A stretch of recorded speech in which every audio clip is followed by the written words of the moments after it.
Hello, homesteaders. It's my pleasure today to talk to you about our large solar setup.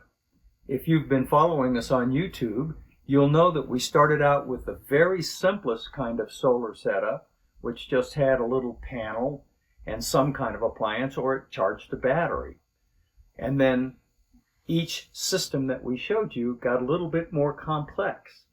Well, this is the most complex system that we have here in our community, and it's pretty basic. It's the same kind of system everybody has that live off the grid.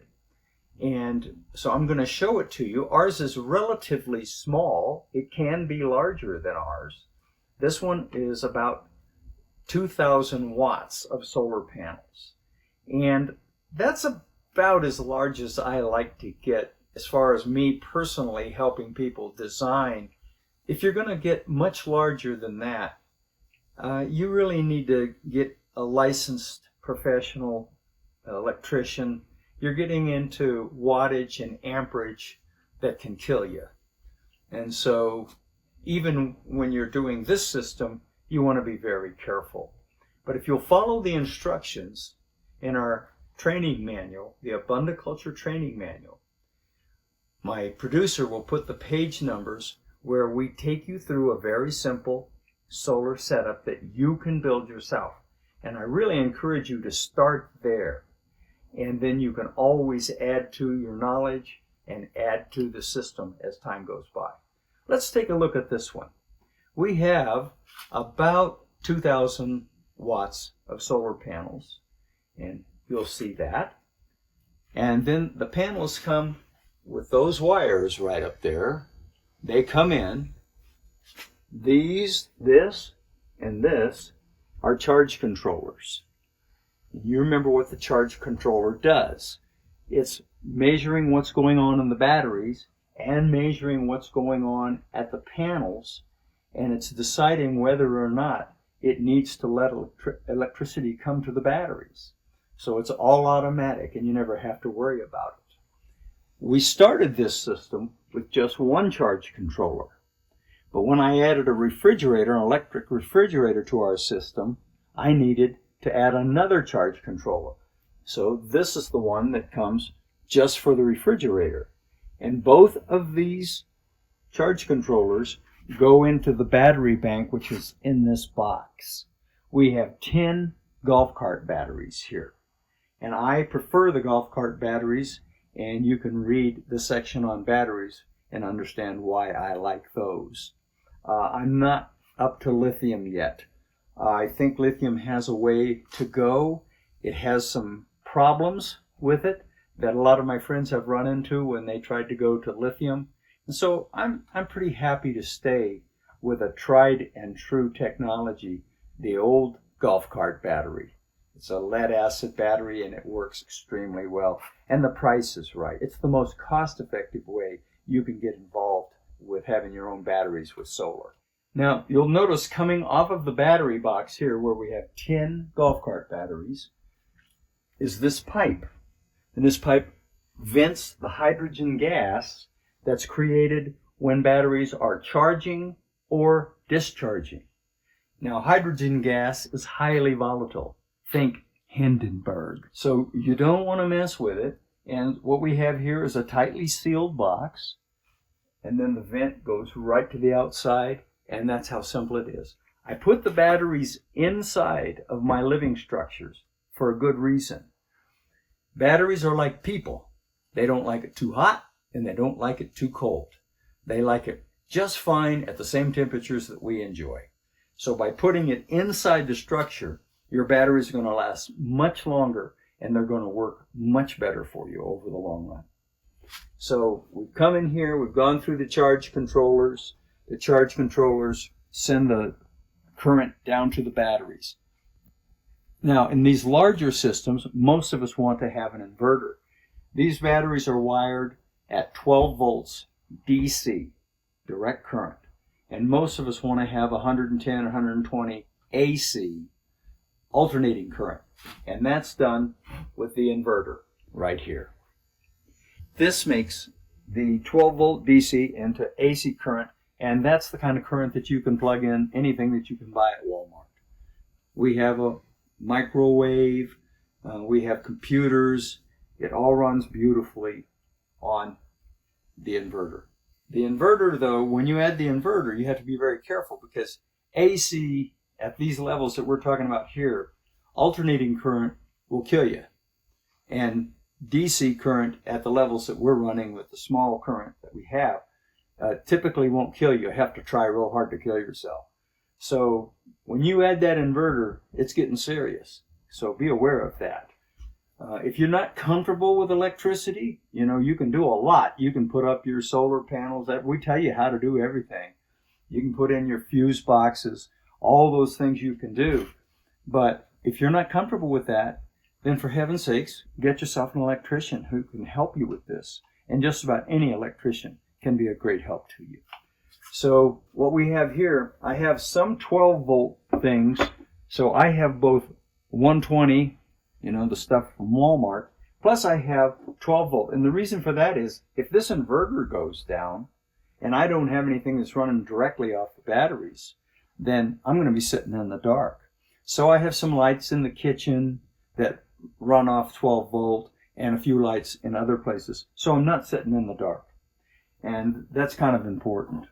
So this is the fuse system. These are just like, they're called ATC fuses. They're the fuses that most of us have in our automobiles. These are AC fuses. So these come right off the inverter. And it's just the same kind of fuse that you would have in any home. They're breakers. And so everything is fused properly. So in our little system, we have both 120 AC and 12-volt DC. The AC has breakers here. The DC has fuses here. Very simple to put that system together. And that, again, is shown to you in the AbundaCulture training manual. So you can put together a simple system. This is a 12-volt receptacle, cigarette lighter. That's what they call it, a cigarette lighter receptacle. And so you can plug your 12-volt items. Like right here, I happen to have a charger for my Ryobi tools. And this one is 12-volt. Plugs right into here, and I can charge up my batteries directly off my big battery bank. That, my friends, is about it. Now I did add one thing. If you'll notice, this says this is an inverter / charger. It literally will do both things. It will automatically charge your battery system as needed. The problem is that this is usually the weak spot in an inverter. The charger part is the weak spot. So what I did, I got a separate charger, and this charger is made by Iota, and it's been around for decades, and it's a really good charger for solar systems, solar battery setups. And so I don't use the charger here, which makes this piece last longer. It's already over 20 years old, and it's worked 24/7. Perfect. And I charge with this. And this unit is powered by a generator. So if I don't get any sun for several days, or if I'm using a ton of power, like when my wife's sisters used to visit, they just use lots of power. And I would just plug in the generator and charge up with this Iota, and everybody was happy. That's it, my friends. If you have questions, we are happy to help you, give you some basic ideas. One of the things that I don't do in the AbundaCulture system, I sell nothing. Everything that we give you is absolutely free. All the YouTube presentations are free. The training manual is free. And the reason we do that is I want to be an honest broker.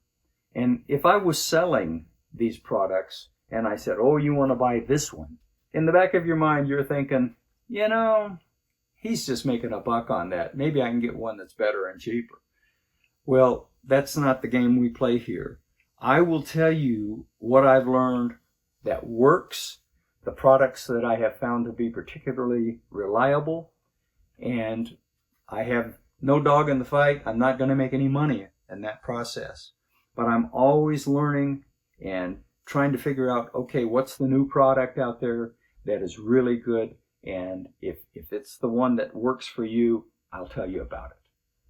Thank you for watching.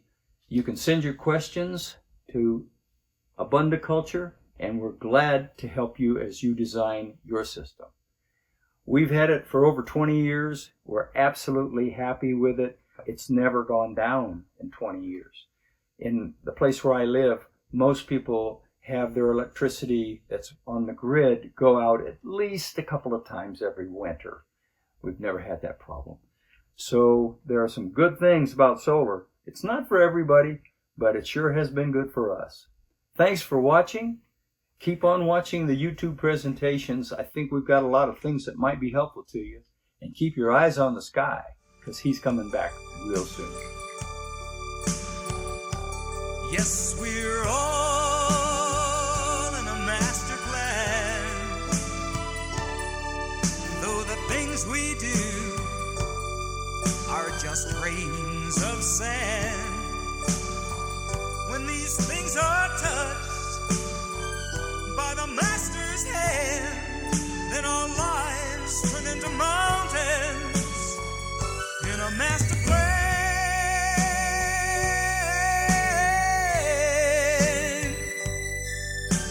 Yes, our lives turn into mountains in a master plan.